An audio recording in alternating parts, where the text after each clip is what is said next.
For those of you that have just joined us, huge welcome to everybody and thank you for joining us today. Like I say, I'm not sure whether it's morning or afternoon, wherever you are in Europe. I'm Jackie, I am the Director of Operations and I'll be hosting you for the next half hour or so. Like I say, it's lovely to see so many familiar faces and also some new ones as well. So I really look forward to working with all of you. And it is an absolute pleasure for me to introduce to you Helen Wilson, who is the Global Chief Experience Officer at Ipsos and who is our new Chair of Judges. So hi Helen and welcome. Thank you for joining me today. Thank you for inviting me, Jackie, and hello to everybody listening in. I am so delighted to see lots of names I know, but lots of names I don't know. So I'm really looking forward to meeting you all. And more from Helen later.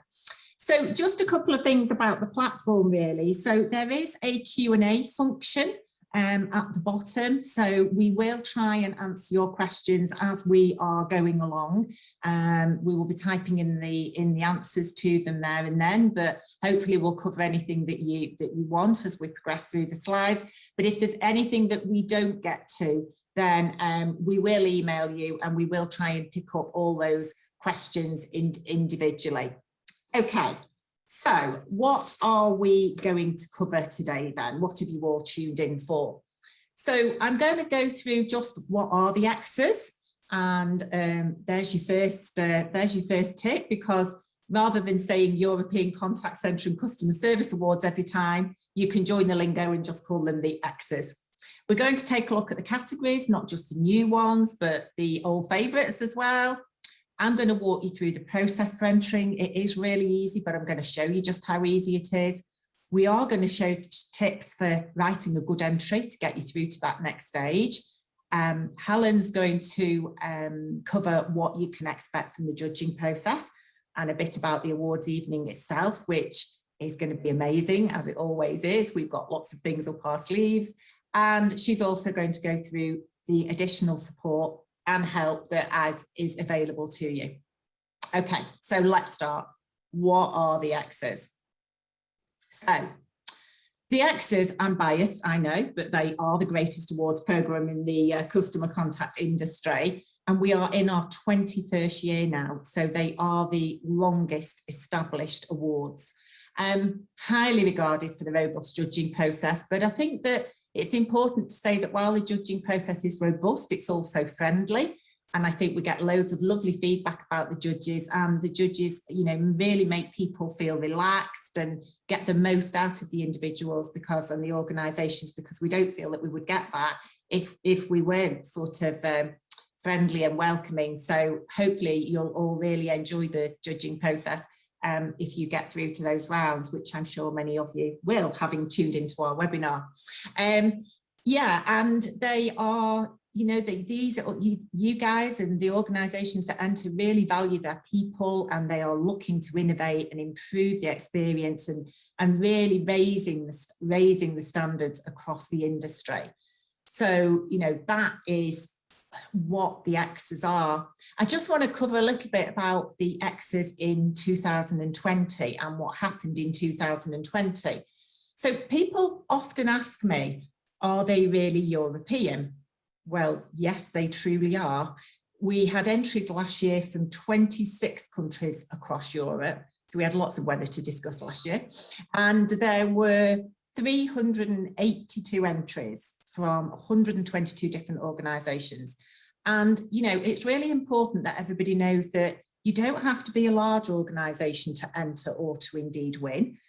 Small organisations are just as welcome and just as successful. So whatever size of organisation and whatever type of organisation, you are more than welcome in our awards programmes. We would love to have you. So there was 36 categories last year with 8 organisations shortlisted per category. And there was over 2,000 people which attended the virtual awards evening. Normally at Evolution, we have about 1,300 people, but going virtually, it was about 2,000. And actually, we think it was more like 3,000 people, because some people had teams of people that were watching on just one stream. So, but we know that there was 222 organisations that attended, and they were from 32 different countries. So again, truly European, and it was a magical night. And we've had a couple of winners events since. So we had a lovely champagne night where all our gold winners got together. That was the first event that we did. And then we did winners drinks for all the bronze, silver and gold winners. And again, that was a lovely event. And we talked to some of the people that had won and how they'd felt. And it was really lovely. So we always do things like that. So it doesn't just stop at the evening at the end of November. And this year we did the first ever ECCCSA conference. So it was just a couple of weeks ago. It was virtual, it was an all-day event. It was fabulous because 14 gold winners shared their stories. So much best practice, so much good advice that people could take away. So that really was special. And that, like I say, was new last year. So what's new for 2021? Okay, so I've already introduced Helen, and we have got Helen as our new chair of judges. We need to thank Anne-Marie, who has served as the chair of judges for over 6 years. And Anne-Marie was instrumental in shaping the programme as you see it today. And she's built on and embedded the robust judging process as it is now. And I'm absolutely sure that Helen has the same intent to retain that incredible credibility to our judging process, but more from Helen later. So we have also, like we do every year, we've revisited and we've refreshed the categories. We've spoken to judges, we've spoken to previous winners. We want to make sure that they are relevant to the industry and what's happening out there at the moment. So I'm going to cover each of these new categories as we walk through the groups of categories. So the first group of categories, and what we've done this year is we've broken down into just 5 groups. We used to have a grouping that had all the team awards in it, and now what we've done is split those out. So we've got 5 groups of categories. So the first one is this one, the Innovation and Technology Awards, always very popular. The descriptions are all on the website, so don't worry if you don't catch everything that I'm saying to you today. Innovation in customer service, always popular. I'm sure there's been lots of innovation this year. Effective application of technology. Remember that that could be technology that's helping customer journeys, or it could be technology that's helping colleague journeys. So just bear that in mind. We used to call the artificial intelligence or the AI category the most effective use of, but this year we've just switched that word for deployment because we think it is more about how you're deploying it and then how it's rolled out and implemented into your organisation. The new category there is the best use of business intelligence. And this is a really, really broad topic. We know that you have lots of busy teams that are producing data and analysing data. And what we want is those stories about where you're making really good use of that data and that intelligence to drive your organisation forward. So that's the new one in there. And I'm sure that as per every year, there's lots of transformation going on as well for that most effective transformation programme. So the next lot of categories is the operational effectiveness categories. And these include the most effective improvement programme and the best supporting team, the best outsourcing partnership. Those are kind of what I would call the old favourites, if I'm allowed to call them that. The best crisis management approach. So this is new this year. You might remember last year we had a number of categories around responding in a crisis, but everybody's responded and now it's about, okay, how are we managing that crisis? And this doesn't have to be just about the pandemic, because sadly we can come across other crises that we have to manage.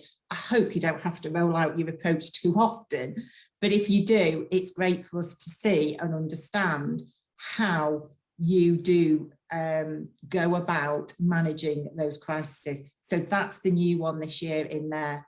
The other one I just want to touch on is the best cross-functional calibration, because this one, it's about where teams work really, really well together across the contact centre, across your organisation. So a typical example would be if you've got a big sales campaign coming up and your marketing team are working really well together with your resource planning team, with your quality monitoring team, so that they know how to quality monitor these new calls that are going to be coming in, and how you are working with the comms team to make sure that the frontline advisors are well equipped for when this marketing campaign goes live. So it's where those departments are coming together to work well together. And I'm sure that as I've said that, you're thinking, oh yeah, we do this, we do that. So that's what that one's about. The most effective management of peak demand is what it says on the tin, really. And again, that's not just about the crisis or anything. Things happen that create a big surge in demand. And though that's the opportunity for you to tell us about the great way that you've managed those peaks. The next category, I'm sure this is very close to Helen's heart, is the customer experience group of categories. So again, you can see that there's some there that you're very familiar with: the best customer service team, the digital customer experience, the use of customer insight, and the ones I'd like to explain, if I may, is the best customer engagement approach. And what that means is we are all very good at engaging with our customers. So if we are launching a new product, if we are launching a new app, or there's an update happening, or there's a new initiative, or, I mean, hasn't the pandemic been a great opportunity for us to engage with our customers and look after our customers and really reach out to them? So it is about how you engage with your customers and what is that best approach that you use to engage with your customers, either in a one-off situation or on an ongoing basis. So I do think that that is a really good opportunity for you to think about how well you do that. And, you know, as we always say, if you think you're doing something well, you probably are. So tell us about it, don't be shy. The new one there is the best customer experience redesign. And I'm absolutely sure that in the last 12 months, there's been a lot of this going on. Whether that's because customers have moved to a more self-serve approach because everybody's been at home or working from home, or just because customer behaviours changed, or even because our working practices have had to change because people are working from home. We're no longer near that piece of equipment, so we've had to change our process, so we've had to change that for the customer. But whatever that is, so there will have been a lot of customer experience redesign gone on, so we're really excited to see what that category brings forward for us. The next one is all about employees, colleagues. And not surprisingly, there are 3 new ones in this group. I remember Anne-Marie saying at the end of last year, as the sort of outgoing chair of judges, the thing that she will remember about last year is how much our industry did for their colleagues during the pandemic. And so I think that health and well-being has been introduced to reflect all the good work that's been done in this space during the last 12 months. A great place to work, I'm sure, will bring some of that out as well. The most employee engagement programme, we used to call that the voice of the employee, but this is so much more broader.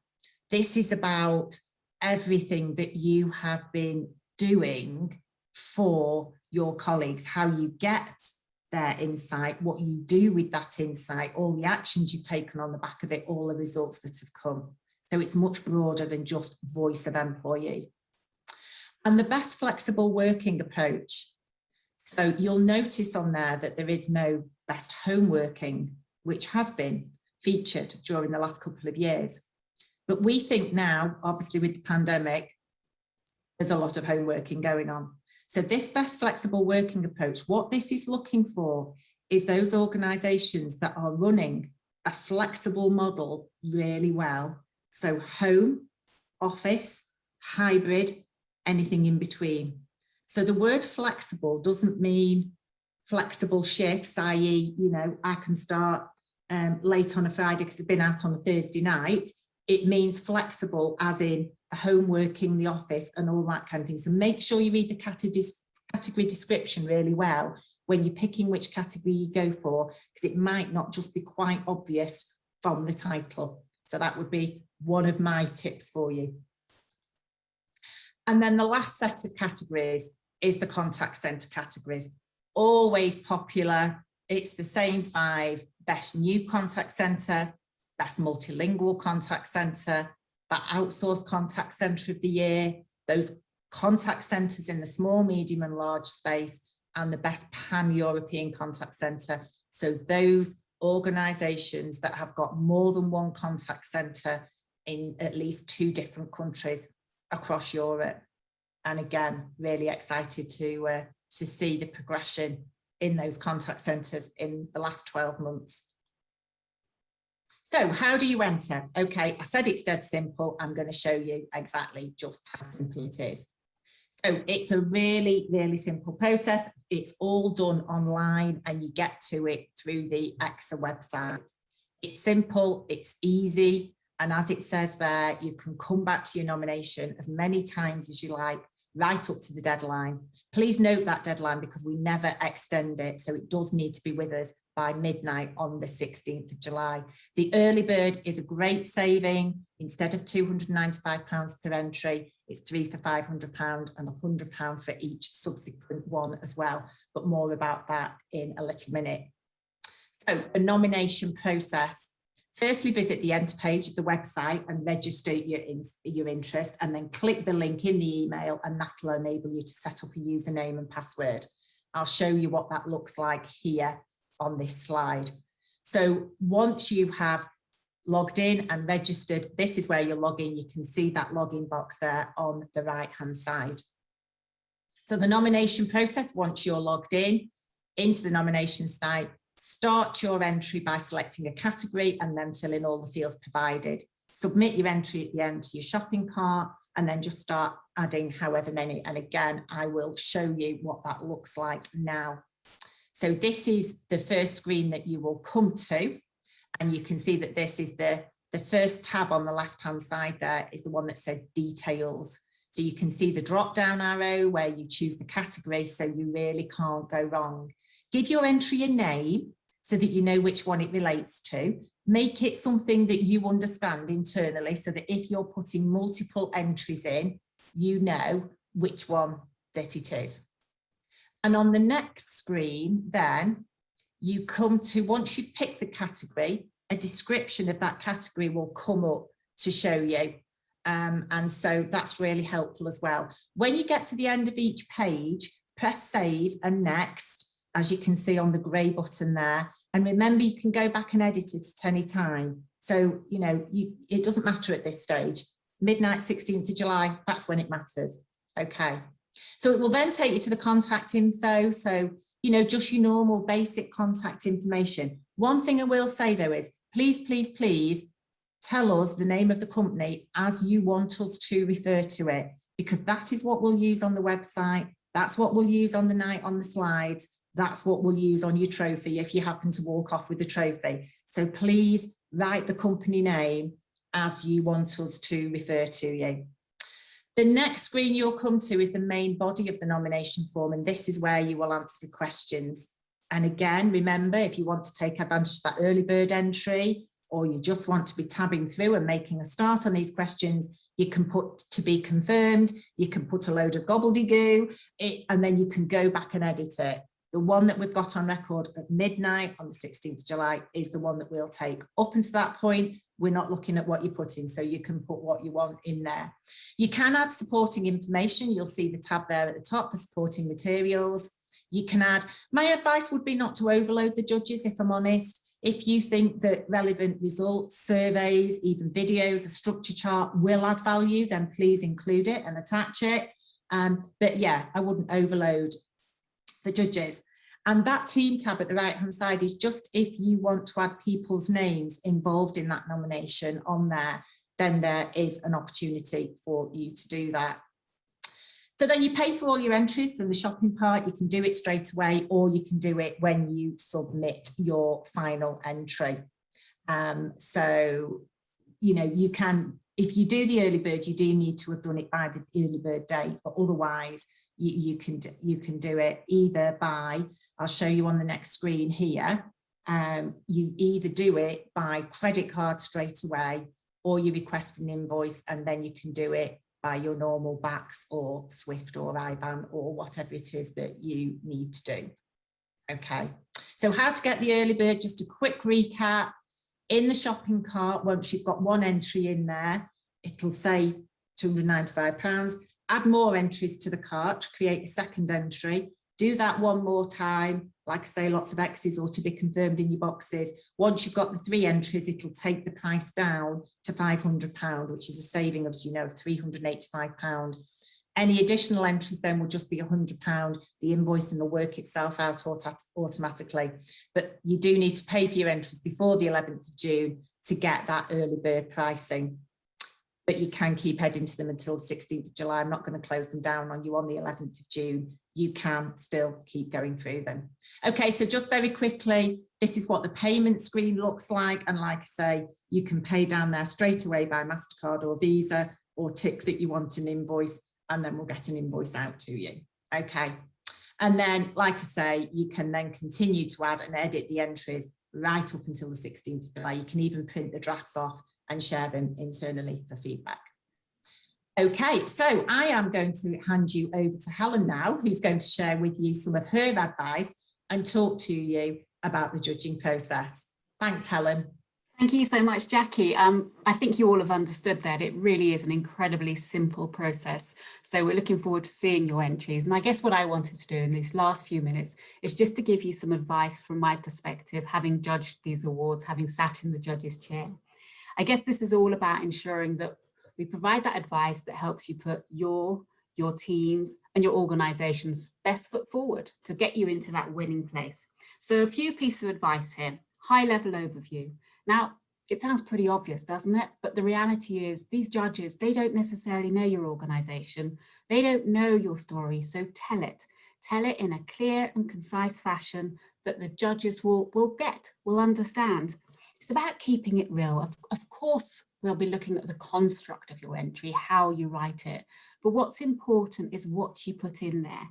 For me, the metrics are absolute gold dust. When I'm talking to my teams, when I'm judging awards, the metrics, the data that proves it, whether it's your impact on cost reduction, cost to serve, whether it's about downturn in complaints, increase in revenue, improved employee engagement scores, improved customer experience scores, all that kind of thing really adds to it. We've talked before about keeping it relevant, and it's really tempting to throw everything into the entry. You're so proud of that you've achieved. But just back to Jackie's point, make sure you read the entry so you're clear what the category is covering. And I know as a judge, when you look into the supporting material, you see lots of material that's not really relevant. It can be a little off-putting, and we will plough through it, but it's far better to provide information that's relevant.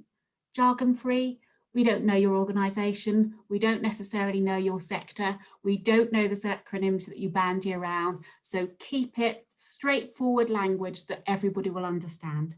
And of course, it's about, if you're doing industry leading things, we want to know about it. And the examples, they help bring it to life. And one thing I would say, just related to all of that, is if you can get somebody outside of your team or even outside of your business, if that's appropriate, to read it and to have that fresh perspective on whether or not you're doing the absolute best you can do to tell your fantastic story.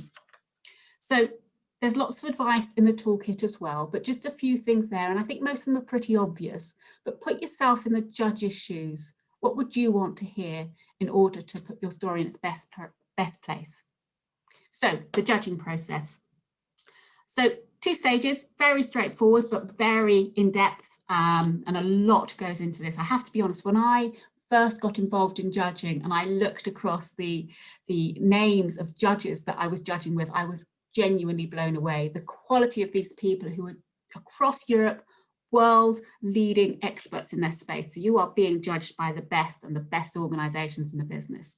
So first off, it's an online round whereby you, having submitted your entries, they will be evaluated by the judges according to the criteria that Jackie will have talked you through that you'll find in the toolkit.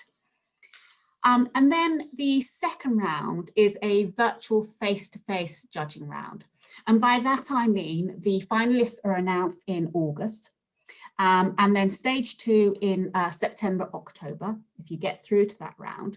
What happens then is that you have the opportunity to, in effect, do a virtual presentation. We did these last year and they worked beautifully. Again, going back to that keep it real, what we loved was the fact that we got to see people who were facing customers. We got to see leaders, we got to see team members. There are certain categories, there's a couple mentioned here, whereby you will get the opportunity to virtually showcase your contact center or your customer contact center. So you've got those categories there. I'm very conscious of our time because I want to get to this next bit. This is, well, I say this is where the fun starts. The fun actually is in entering and being judged, but boy, the awards evening, oh my goodness me, it is something else. Jackie talked about the virtual one, and that was frankly, and this is honestly, it was the best virtual event I went to last year. So that in itself says a lot because I do go to a lot of these things. But the actual awards evening itself, you can see from these fabulous glossy pictures, it's amazing. You get to dress up. We finally get to dress up. The plan is that it will be in real life. And of course, we'll keep an eye on what's going on in terms of guidelines and so on and so forth to make sure we do the right thing. But hopefully we'll all be together on the 23rd of November, Evolution London. For those of you who've been to that space, it's incredible. The thing that the team does to this space is incredible. Tickets go on sale mid-August, and frankly, you get a lot for your money. And you get celebrities. We have Fiona Bruce, who many of you all know, celebrity legends. I love that, legends, not just famous people. We get legends. We had Frank Bruno, I think was the last one I was there. So we get some incredible people. That quote they've picked out, just amazing. I think that undersells it because frankly, it's beyond amazing. So that was an absolute gallop through because we wanted to focus on ensuring you knew how to enter. But of course, we wanted to put the party bit at the end there. And you'll see on the last slide in this deck that if you need any support, it's there for you. It's on the website. The toolkit, I was reading it last night again. It's brilliant. It's really, really helpful. So anything you didn't pick up from Jackie, it's there. Follow us on Twitter, Facebook, LinkedIn, all the usual places. And if you'd like advice, we've got the back line. So if you need to pick up the phone to get advice in terms of which category to enter, if you've got any questions, then give the gang a call. They're on this number, or of course, send us an email.